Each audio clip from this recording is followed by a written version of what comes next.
बोले कारण आलास तू? खूप भूक लागली रे म्हणून जेवायला बसलो.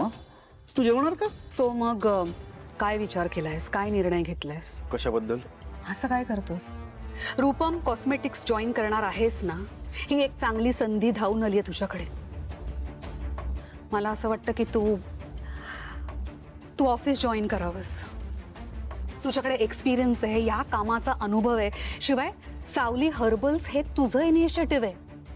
आम्हाला तुझी गरज आहे. या प्रोजेक्टवर मला तू हवा आहेस म्हणून मी ही अट घातली होती. आई कशाला फोर्स करतेस? तुला माहिती आहे माझा निर्णय काय असणार आहे. मला या कॉर्पोरेट जगात यायचंच नाहीये. माझं काम कमाल चालू आहे. माझे रस्ते वेगळे आहेत आई. प्लीज फोर्स नको करू. आणि राजकुमार दादा आहे ना, काम सुरू आहे ना, झालं मग. नाही, काम सुरूच असणार आहे. कोणी असो नसो काम चालू राहणार आहेत. पण फक्त काम करायचं, पैसे कमवायचे म्हणून एवढी मोठी कंपनी उभी नाही केली. व्रत होतं आमच्यासाठी जे आम्ही स्वीकारलं होतं. मी काय, तुझ्या बाबांनी काय, खूप मेहनत घेतली, तर मी खूप कष्ट उपसलेत.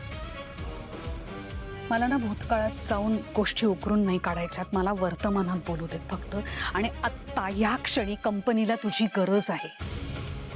आपली कंपनी छान ग्रोथ करते. आपण आता खूप एक्सपॅन्शन्स करतोय. आणि जर का सावली हर्बल्स आपण एका स्तराला नेऊन ठेवलं ना, तर आपल्या कंपनीसाठी, आपल्या बिझनेससाठी हे खूप चांगलं आहे. तुम्ही काय जेवताय? तुम्ही बोला ना काहीतरी. गप्प का बसलाय? त्याला सांगा आपल्याला त्याची किती गरज आहे ते. आई काय सांगणार? हा, तो काय परका आहे का? घरचा बिझनेस आहे सारंग. एका हाती सांभाळला होतास तू मी जेव्हा घरात नव्हतो तेव्हा. मी तुला क्लिअरली सांगतो, या प्रोजेक्टसाठी मला आणि मोनिकाला तुझी फार गरज आहे. हो सारंग, तू जर कंपनीत परत आलास तर आम्हाला खूप मोठा आदर वाटेल, हो ना? आणि या प्रोजेक्टचा एवढा मोठा भार तुझ्यापेक्षा जास्त नीट कोण पेलू शकेल रे? नाही आई, प्लीज फोर्स नको करू. अरे, कामाच्या बाबतीत आजवर मी तुला सक्ती केली नाही ना, पण मी आता करतेय. त्यासाठी काहीतरी कारण आहे ना. तुला हे काम करावंच लागेल. तुला बाबांची शपथ आहे.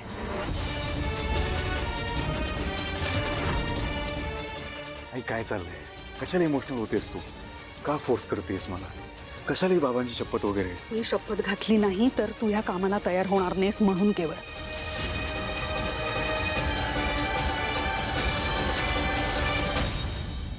सारंग, आई एकदम करेक्ट बोलतात.